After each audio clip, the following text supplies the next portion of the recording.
Welcome back to the channel. Don't forget to like, share, and subscribe my channel.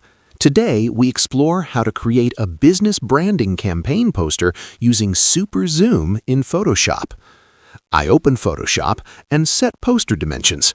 I place the visual and pause. Posters need impact, but control. I convert the layer to Smart Object. I open Camera Raw filter and enable Super Zoom. I increase zoom slightly and stop. I reduce noise and smooth textures. I zoom in to focal areas. I add a soft vignette. Business branding should feel strong yet refined. I mask text areas. I zoom out and imagine this poster displayed. Clean, powerful, professional.